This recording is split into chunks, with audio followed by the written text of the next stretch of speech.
Amen. Salamat po, Pastor Benji. Alam ko po si Pastor Benji ay nanonood sa atin this morning.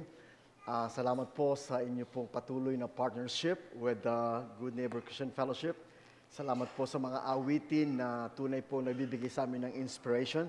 At salamat po sa chocolate na pinadala nyo kay Chairman para sa aming pamilya.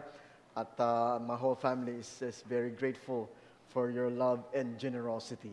Magandang umaga po sa inyong lahat, sa ating lahat mga kapatid. Tayo po ay dadako sa atin pong mensahe ng Panginoon. Ang atin pong text ngayong umaga ay kukunin po natin sa may 2 Peter chapter 1 verses 19 to 21. Ito po ang ating mababasa. 2 Peter chapter 1 verses 19 to 21. This is the word of the Lord. But with the precious blood of Christ, a lamb without blemish. Palagay ko ito ay, is this 2 Peter? Yeah. Sa Tagalog ko po babasahin. 2 Peter chapter 1, verse 19, 20, and 21. Because it's not the same. I don't know why it's not the same. Kaya't mayroong kaming salita ng propesiya na lalong tiyak. Mabuti ang inyong ginagawa kung ito'y inyong pagtutuunan ng pansin, gaya sa isang ilawang tumatanglaw sa isang dakong madilim, hanggang sa pagbubukhang liwayway at ang tala sa umaga ay sumilang sa inyong mga puso. Una sa lahat, dapat ninyong malaman ito na walang propesiya ng kasulatan na nagmula sa pansariling pagkakahulugan, sapagkat walang propesiya na dumating kailanman sa pamamagitan ng kalooban ng tao, kundi ang mga taong inuudyukan ng Espiritu Santo ay nagsasalita mula sa Diyos. Pagpalain naman ng Panginoon ng pagbasa ng kanyang mga salita, tayo po ay sandaling manalangin. Salamat po aming Diyos sa iyong mga salita na aming binasa today. Salamat po sa iyong banal na Espiritu na siyang aming gabay at liwanag at siyang nagtuturo sa amin. Kaya nga po, Panginoon, buksan mo po ang aming mga puso sa iyo at dalangin po namin na hayaan mong tanggapin namin ng sagana ang iyong mga salita. As we meditate this morning, we pray in Jesus' name. Amen and amen. Mami, may notebook? Thank you. Joyce, hindi ko sure kung bakit iba ang translation mo. I am on 2 Peter chapter 1, verses 19, 20, and 21.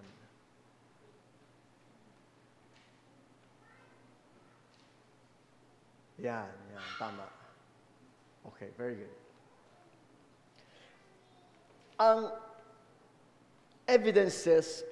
biblical evidences of inspiration, mga kapatid, is a very favorite topic of mine. It's a beautiful topic that I believe ay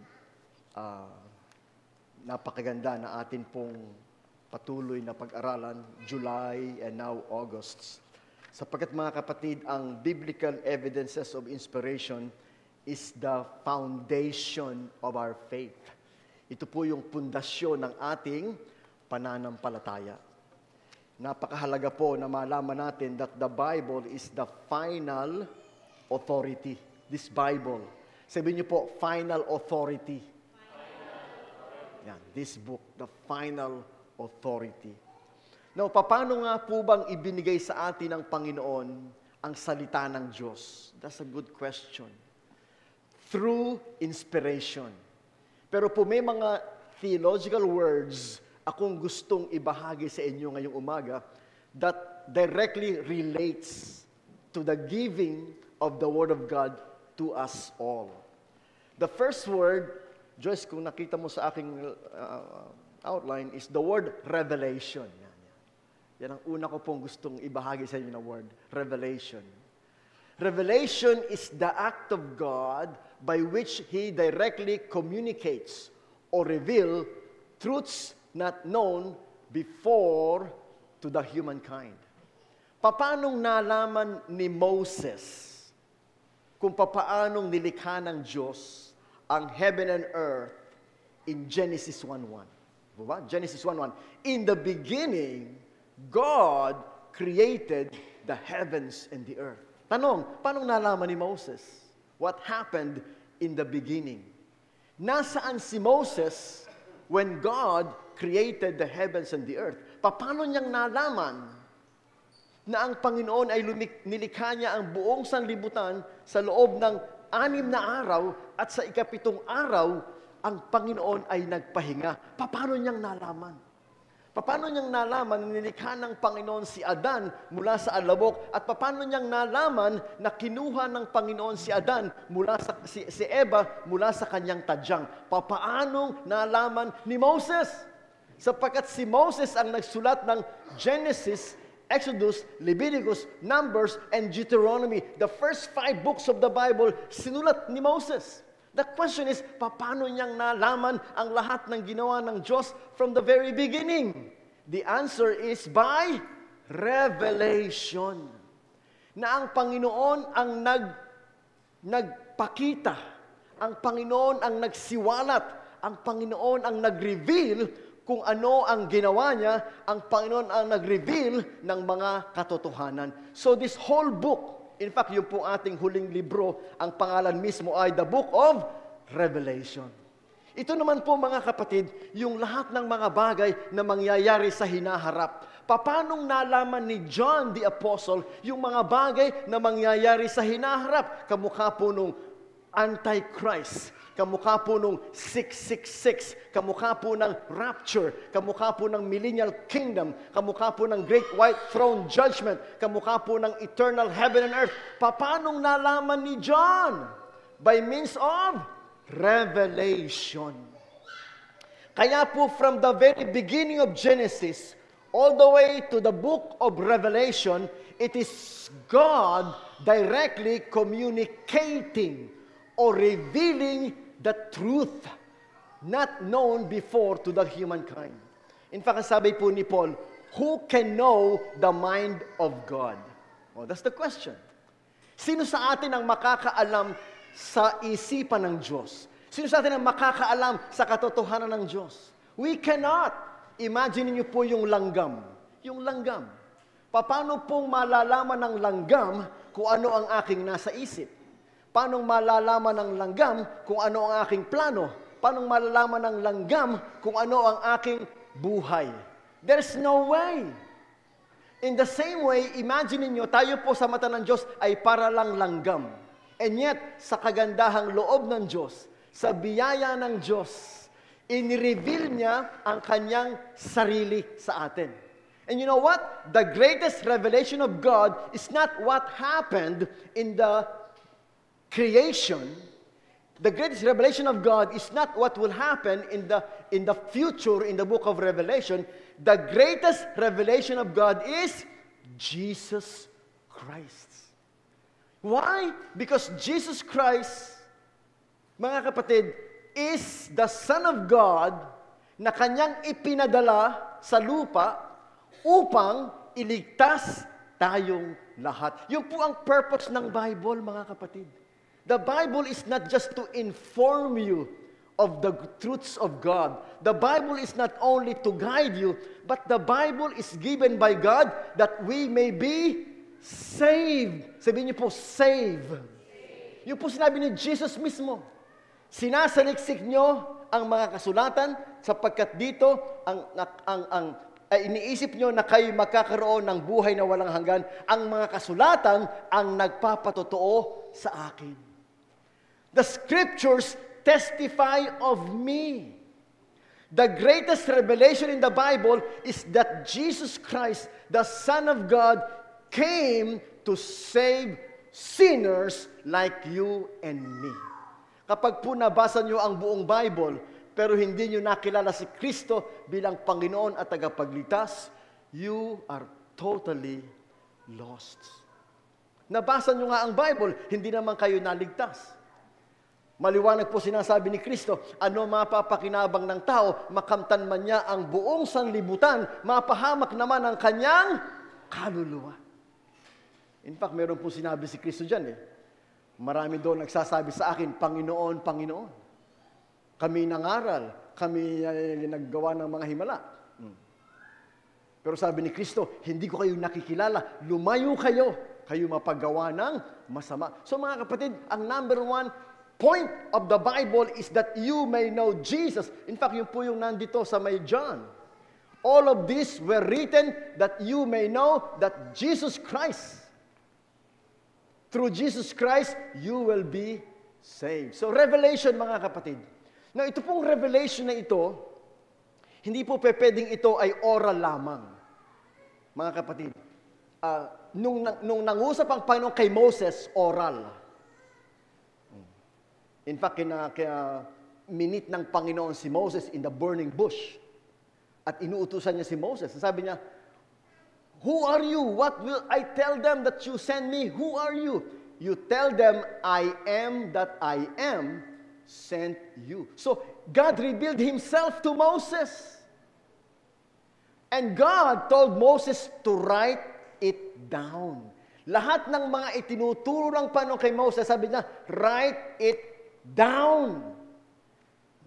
In fact, hindi niyo po siguro ito nabasa pa, pero yung pong 5 libro na sinulat ni Moses, ang sinabi po ng Panginoon ay isulat niyo sa parchments at ilagay niyo sa loob ng Ark of the Covenant.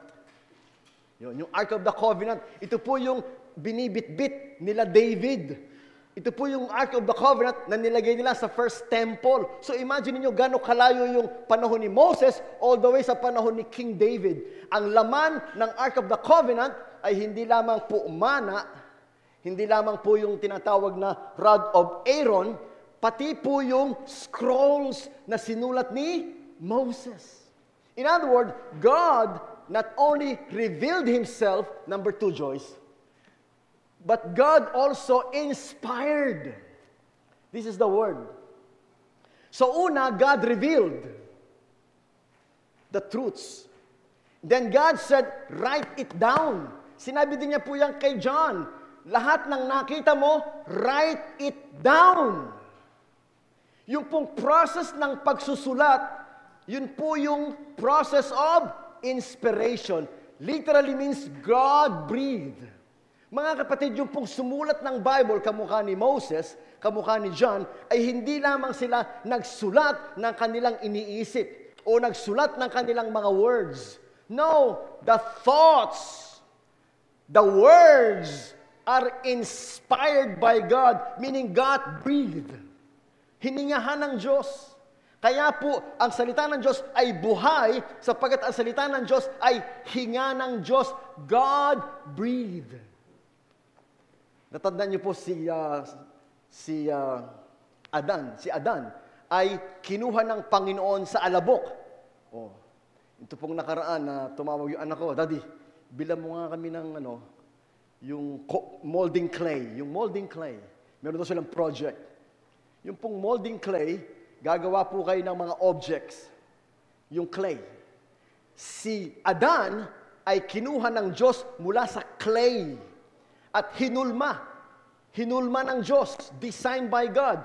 Nung natapos na pong ihulma ng Diyos yung clay in the form of man, ito po ay just dead clay. Until God, ang sabi po ng Bible, God breathed into His nostril. Hiningahan ng Diyos ang ilong ni Adan at siya ay naging buhay. Siya po ay naging buhay, living soul. It's a dead clay, but when God breathed into the nostril, it became a living soul. In the same way, mga kapatid, the Bible is alive and powerful because the Bible is what? God breathed. That's why this book is no ordinary book. Hindi po ito Reader's Digest. Hindi po ito No Limitangere. Hindi po ito dictionary. This is the Bible, the Word of God. Every word is the Word of God. Every word is alive. Every word is powerful because it is God-breathed. Literally means God-breathed. The Scriptures are the result of God influencing the writers to write the very words of God through the Holy Spirit. Yun po naman sabi ni Jesus, the Spirit will guide you into all truth. Hindi lang nagsulat si John, hindi lang nagsulat si Peter, sila ay ginagabayan ng banal na Espiritu sa lahat ng kanilang isinulat sa bawat words na kanilang sinulat. Kaya nga po sa atin, alam nyo, lalo na po sa mga Bible scholars, bawat word po yan ay nakatranslate from Greek. Kaya po may mga pastor na minsan dadaling kayo sa Greek. O the Greek word is Theos Noustos. Yun po ang Greek word niyan eh. God breathed. Theos Noustos, meaning God breathed. The Greek is Theo Noustos. Theo means God. Noustos means Holy Spirit. Ibig po sabihin, ang bawat word, mga kapatid, ay nanggaling mismo sa bibig ng Diyos. So, lahat po yan, bawat word. Kaya po ako, mga kapatid, I have such love for the Bible, the Word of God. Nakikita ko nga po nakikita ko lang naman sa mga posts sa Amerika. Yung pong mga Amerikano, they love the flag so much. They will not let the flag touch the ground. They will not let that happen. Even po ng World War II sa Iwo Jima sa Japan, yung flag po ay pinagtulungan nilang itaas. That's an iconic picture. Hindi nila hinahayaan na yung flag will touch the ground. That's how they love and respect the flag. They will die for it. That's what they say. Kung ganun na lamang ang kanilang pagmamahal sa flag, I think the Christians should also show the same love and respect for the Bible, the Word of God. Si Mrs. Sisi Pam, hindi niya ayaw niyang uupuan mo yung Bible, papatungan mo ng ibang libro yung Bible, ayaw niya. Sapagkat ang Bible para sa kanya ay holy Bible, holy book. Dapat po dito ang ating treatment is a holy writings of God. Kaya hindi po ito dinodrawingan. Yung mga bata minsan dinodrawingan. Minsan pinipilas-pilas. Nung kami po ay high school, meron po nagpunta sa high school namin na Gideons. Nagpamigay po ng yung mga Bible na kulay blue, maliliit, pinabigay sa lahat ng mga bata sa high school namin. Ako po nabigyan din, praise the Lord, binabasa ko. Meron po ako mga classmates, yung pong pages ng Bible, pinupunit nila at ginagawang papel ng sigarilyo. Kasi po sa amin maraming tabako. Sa lugar namin maraming tabako. So pupunitin nila yung Bible kasi maliit, lalagyan nila ng tabako, binibilot nila at ginagawang sigarilyo. Hindi na uuso ngayon, pero nung bata ako, gano'n ang mga tao doon. They do that! Let me tell you mga kapatid, that is, to me, is terrible sin against the Bible, the Word of God. Kaya po ako pagka, my wife knows that, nangongoleksyon po ako ng Bible eh. Pag bibili po ako ng Bible sa book sale, minsan punit-punit, minsan lukot-lukot, minsan pangit. Ang gagawin ko po doon mga kapatid, inaano ko yun, nire-repair ko yun. Nilagyan ko ng glue, kinukoveran ko, inaayos ko. Kasi sabi ko, one day, meron akong pagbibigyan itong Bible. So minsan binibigyan ko sa mga teacher, binibigyan ko sa mga ibang pastor, binibigyan ko sa mga bata. To me, it's hindi po natin dapat pinawawalang bahala ang Bible. Because the Bible is the Word of God. This is no ordinary book. This is the Word of God. Every word is inspired. Every word came from the mouth of God. Every word was inspired by the Holy Spirit of God. So therefore, we should love this Bible like we love our lives. Minsan, mas mahal nyo pa yung cellphone nyo. Oh. Yung anak ko, binili ng mami niya ng bagong phone. Samsung 25. Ano ba yun? Basta mahal. Kamahal na Bible. Na phone.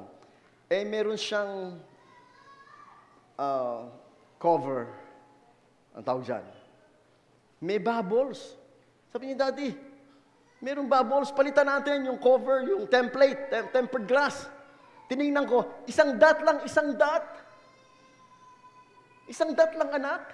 Basta ayoko ng may bubbles, gusto ko siya ay perfect. Kung di po ako nagkakamali, yung phone ni Liam is 84,000. Hindi naman po binayaran ng cash kasi yung nakaplan ba, ma'am? Nakaplan. Kung bibili mo siya ng mag-isa, 84,000. Pero nakaplan. Ganon siya kamahal na phone. Grabing phone yun. Mas mahal pa yung phone ni Liam kaysa sa phone ko. Ayaw niya kahit may dot. Mga kapatid, if you love your phone like that, we should love this Bible even more. Can you say amen? Taas nga po ang kamay ng may Bible. Okay, taas po ang kamay ng may phone. Yan. Yung pong phone nyo, I'm sure hindi nyo binibitiwan. Kahit naliligo. Minsan po, naliligo, yung phone nandun, tumutugtog. Hindi nawawala yung phone, hindi naiiwan yung phone. Taas nga po ang kamay ng hindi naiwan ang phone. Taas po ang kamay ng naiwan ng Bible. Naku, naiwan ng Bible, hindi naiwan ang phone.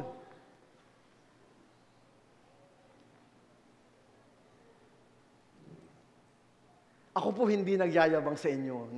Honest lang, honest. Siguro po kung bibilahin ko lahat ng Bible ko, meron ako mga 30 Bibles. 30. Meron ako dito sa Tandangsora, meron ako sa Cavite, meron ako sa school. Meron pa nga ako sa San Lazaro. Meron ako sa Ford, meron ako sa Suzuki. I have Bibles everywhere, and I have Bibles also in my phone. You know why? Because I love the Bible. I read it every day. I study it every day. I love it. Because this is the Word of God. Heaven and earth will pass away, but my words will never pass away. Grass will wither, the flowers will fall, but the word of the Lord endures forever. Everything is, the Bible is forever. Alam niyo po yung aming Ford ay 4 years old. Chairman, 4 years old. That's almost 2 million. 4 years old. Yun po, ma'am, upuan niya, nagka-crack-crack na. Sabi ko, kamahal-mahal yung upuan, nagka-crack.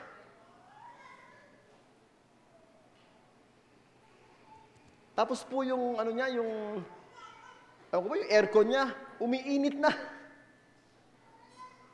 That's 4 years old. Let me tell you this.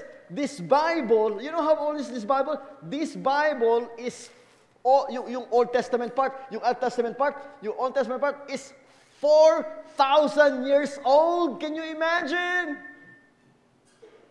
Yung pong New Testament, 2,000 years old.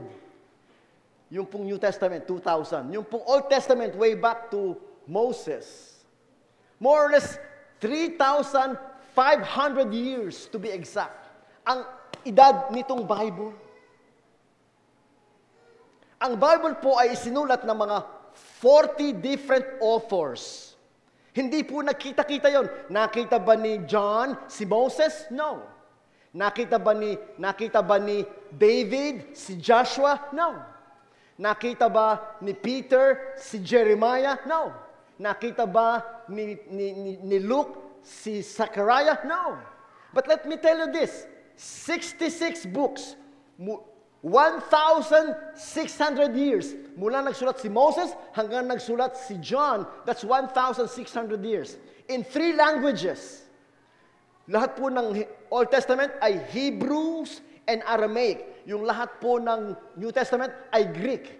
They never met. The authors never met. And yet, mga kapatid, there is no single contradiction in all of the Bible. Can you imagine? No contradiction whatsoever. But the revelation is continuing progressive. One storyline. Harmonious. No contradictions. You know why? Because the Bible's author is not man. The Bible's author is God Himself. At ito po'y ibinigay sa atin sa pamamagitan ng inspiration. So si Moses, inspired by God to write the Pentateuch. Si Joshua, si Samuel, si David, si Solomon, si Nehemiah, si Ezra, lahat ng mga prophets, si Matthew, Mark, Luke, John, si Peter, lahat po sila, si Paul, nang sila nagsulat, sila po ay ginagabayan ng Holy Spirit. Every word is given by the Holy Spirit. That's why it's alive. That's why it has power. Thus saith the Lord, ang sabi ni Isaiah, in the name of Jesus, be healed. In the name of Jesus, rise up. There is power because the Bible is alive. Sabihin niyo po, alive. Alive. And then number 3, Joyce, because the Bible is revelation of God. The Bible is inspired of God. Therefore, the Bible is free from error, falsehood, or deceit. Wala po kayong makikitang error sa Bible. Sabi nila may mga contradiction. That's not true. Hindi po totoo yun. Sa tinagal-tagal po ng Biblia, sa tinagal-tagal po ng mga presentation ng Biblia, kahit po ano sabihin ng mga Muslim, kahit po ano sabihin ng mga liberal, you cannot find any error in the Bible. Walang falsehood sa Bible. Walang deceit sa Bible. Lahat po yan proven by history, archaeology, science, philosophy. Proven itong Bible, unshakable Bible, the Word of God. Some of the top scientists in the world are Bible believers. Si Isaac Newton, yung po naka-discover ng law of gravity, is not only a Bible believer, but a clergy. Louis Pasteur, yung lahat na isa-isahin nyo. Mga mathematicians, mga scientists, going back, they all are believers of the Bible, the Word of God. Ngayon lang naman po nauso yung mga atheists and mga agnostics and mga liberals. But through the ages and through the centuries, people believe this book as the only authoritative Word of God, free from errors, free from falsehood, free from deceit. It is eternal because God is eternal. Hindi po ito nagbabago na para bang kailangan nating i-revise. Ang mga batas ng tao nire-revise. Nire-repeal. Binabago nila. Kamukha po niyang death penalty. I'm old enough to know na yung death penalty niyan ipinasa, ni-repeal, binago, ano tawag nila doon? Pati po yung EPIRA law. Lahat na lang ng bago ng mga batas natin dahil hindi perfect, kailangan baguhin, i-update, luma na, baguhin na. Yung batas ng tao kasi po, nagkakamali. Yung mga batas ng tao, naluluma. Yung mga batas nung araw, hindi na applicable ngayon. Kasi nung araw, walang cybersecurity law. Nung araw, walang EPIRA law. Nung araw, walang train law. So yung mga batas nung araw, kailangan mong baguhin, kailangan mong palitan kasi naluluma, iba na ang panahon. Pero ang batas ng Diyos hindi magbabago kailanman. The Ten Commandments hindi magbabago kailanman. The Sermon on the Mount hindi magbabago kailanman sapagkat God is the same forever. The Word of God the same forever. Because the Word of God is eternal. Walang error, walang falsehood, walang deceit. Number 4, infallible. Sabihin po ng infallible, the Scripture is incapable of mistake. Hindi pwedeng magkamali.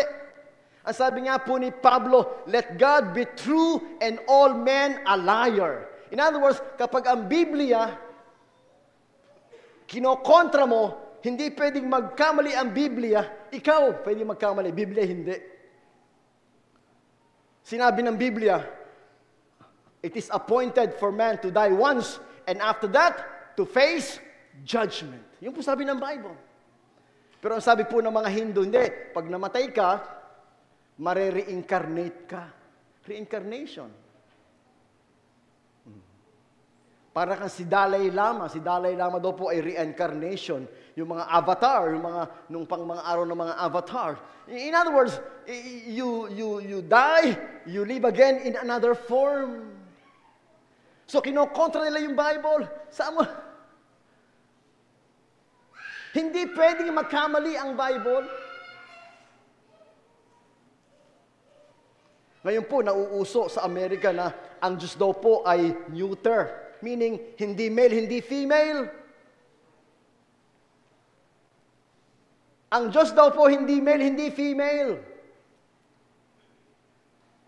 Pero maliwanag po sa Biblia na ang Diyos ay tinatawag na Diyos Ama, our Father which art in heaven. Meron po mga churches sa Amerika na ang tawag po nila, our Mother in heaven. Abay, naging mother na ngayon, hindi na Father in heaven. They try to change the Bible. They try to revise the Bible. They try to influence the Bible. But the Bible cannot be changed. Because God cannot be changed. It is not capable of mistake. There can never be mistake in this Bible, the Word of God. Because it is inspired by the Holy Spirit. And therefore, number 5, it's authoritative. The Scripture is God's revealed and written eternal truths. Sabihin niyo po, eternal truths. To guide our faith and practice. Time will come, tayo pong lahat ay tatanda na. Natutuwa nga po ako kay Pastor Benji. Natutuwa po ako sapagkat sa kanilang edad, nandun yung kanilang passion na magamit ng Diyos ang kanilang mga talent at ang kanilang mga buhay. Imagine you look at him, at his age, naghaharmonika, nagigitara. Umaawit para sa Panginoon. Si Pastor Eli, by the way, Pastor Eli, meron po silang camp. Nakita ko po sa posting nila, nandun po sila sa camp nila. Meron silang camp. So I don't know kung nakakapanood sa ating Sister Pressy. But Pastor Eli is also, almost mag-17 na rin sila. Pero masipag pa rin sa gawain ni Lord. Nag-post po si Pastor George. Minsan po, nanonood sa atin si Pastor George, saka Sister, yung kanya po, Karing, po. Sabi niya, watching, nakalagay doon. So, nag-post po si Pastor Cruz, sabi niya, 78 na ako, 78. And yet, sasalita pa din siya sa Pasadena Yemenite Church, sabi niya, from time to time. So, ang edad nila, mga kapatid, ay hindi hadlang para sila ay patuloy na magpagamit sa Panginoon at hindi po sila nagre-retire, hindi po sila parang nag-i-slow down, hindi sila parang nahihina, hindi patuloy silang lumalakas at sumisigla. Number 1 po dyan ang ating chairman at 77. Tama po? 77. Hindi po nawawala yung kanyang passion, hindi nawawala yung kanyang devotion at dedication sa paglilingkod sa Panginoon using all of His gifts and talents. Si John MacArthur po ay namatay at the age of 86 and still preaching until the day he died. Si Jimmy Swaggart po ay namatay ng 90 years old, still singing and preaching until the day he died. Kaya po ako looking at all of our elders, Pastor Benji and Pastor Eli and Pastor George and our Pastor Armando Santos. Ako po at my age is 58 pa lang naman po ako. Para ako nai-inspired na sa Panginoon, walang nagre-retire. Si Lola nga po, 99, hindi nagre-retire magluto. Sabi nga ni Sulan, may Lola. Nagluluto pa siya. Sino po sa inyo ang nagluluto pa at that age? Wow! Kaya po ako sana ako luluobin ng Panginoon. In fact, si Juan Ponce Enrile, 101 years old. Tanungin niyo, ano ginagawa ni Juan Ponce Enrile, 101 years old? Siya pa rin po ang chief legal counsel ni President Bongbong Marcos. Can you imagine? At 101 years old? Di ba, Aaron, imagine mo, hindi naman yung kukuya-kuya-kuy lang sa kanilang bahay na 101 ako, retired na ako, ayoko na mag-isip, ayoko na. No! Nagre-report pa yun sa opisina niya. 101 years old. Hanggat meron tayong buhay, hanggat meron tayong lakas, hanggat meron tayong pagkakataon, maglilingkod tayo sa Panginoon. Can you say amen?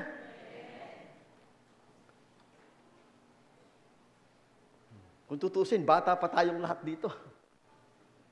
Now, the Scripture, mga kapatid, is God's revealed, written, eternal truths to guide our faith. So, dapat ang faith ninyo ay nakabase sa Bible, the Word of God. Hindi po sa tradisyon, mga kapatid. Hindi po sa superstition, mga kapatid. Hindi po sa mga philosophy o sabi-sabi lamang. Dapat lahat ng inyong pananampalataya ay nakabase sa Word of God. Especially po yung inyong kaligtasan. Sino po sa inyo, mga kapatid, ang nakakatiyak na kayo ay ligtas na? Taas po kamay. Na kung kayo ay mamamatay today, alam nyo, pupunta kayo sa heaven. Taas ang kamay. Paano nyo pong nalaman yan? Paano kayo nagkaroon ng katiyakan sa ganyan? Let me tell you this. Your answer is, because the Bible tells me so. Jesus loves me, this I know.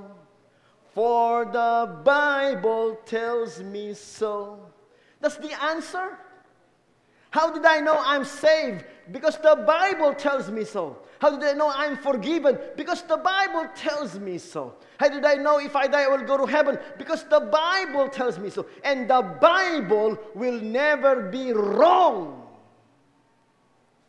The Bible will never change because the Bible is inspired and the Bible is eternal. Magbago na lahat ng mga presidente, ang Biblia hindi magbabago. Magbago na lahat ng mga ekonomiya, magbago na lahat ng mga panahon, pero ang Biblia ay hindi magbabago. From everlasting to everlasting, you are God. The word of the Lord is perfect. The word of the Lord is eternal. Kaya nga po ang aking pong challenge sa inyo, read the Bible. Read your Bible. Pray every day. Pray every day and you will grow. Hindi lamang John 4:4, Matthew 4:4, hindi lamang sa tinapay nabubuhay ang tao, kundi sa bawat salitang namumutawi sa bibig ng Diyos. Hindi lamang po katawan ang pinapakain, mga kapatid. Ang kaluluwa, pinapakain din. Can you say amen? Ang kaluluwa, pinapakain din. Hindi po once a week, pinapakain ang kaluluwa. Every day. Subukan nyo nga po hindi kumain ng isang linggo. Sister Dory, kung ano mangyari sa inyo. Kung hindi pwedeng kumain once a week ang katawan, in the same way, hindi pwedeng kakain ng espiritu ng once a week lang. Manghihina ang inyong pananampalataya. And lastly, number 5, Scripture, God's Word must be received. Ito pong Biblia dapat tanggapin natin. Believed. Dapat po ito paniwalaan natin, and obey. Dapat po ito sundin natin. Trust and obey, for there's no other way to be happy in Jesus but to trust and obey. So, receive God's word, believe God's word, obey God's word as the final authority. Ito po yung final authority. Kung kayo naguguluhan sa sinasabi ng mga ibang relihiyon, ni dating Daan, o Eli Soriano, o anumang relihiyon, at kayo naguguluhan, paano niyo pong ayusin yan? Paano niyo pong haharapin yan? The Bible is your only guide. The Bible is your final authority. Pag wala sa Bible, hindi totoo. Pag wala sa Bible, hindi tama. Pag wala sa Bible, hindi niyo pwedeng pagtayuan o panindigan. Standing on the promises of God, my Savior. Standing on the promises. That's what we do with this Bible, the Word of God. Next, God's Word is the final and ultimate authority in the Church of Christ.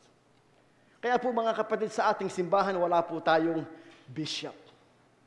Wala po tayong monsignor. Wala po tayong pope. But we know we're true. You know why? Because the Bible is our final authority in this church. Can you say amen? Sabi po ni Jesus Christ, upon this rock, I will build my church. The church is not built in the name of some pope. The church is not built in the name of some bishop. The church is built on the name of Jesus Christ. And the foundation is the Bible, the Word of God. Kaya nga po, tayo po ay nagtitiwala sa Panginoon sa pamamagitan ng pagsisikap ng lahat. At nakikita ko po ang pagsisikap ng ating chairman, na ang ating pong mga salita ng Diyos ay hindi lamang matanim sa isip at puso ng ating mga senior, ng ating mga young professional, pati po sa ating mga kabataan. So mga kabataan, be excited today. Meron kayong Bible study. Pati po sa puso ng ating mga bata, children. The promise is unto you and unto your children and your children's children. So from one generation to the next, we pass down the faith, and that faith is the Bible, the Word of God, and you can never go wrong when you stand on the Word of God. Can you say amen? Sino po nagagalak na tayo ay nasa salita ng Diyos? Amen. Tayo pong lahat ay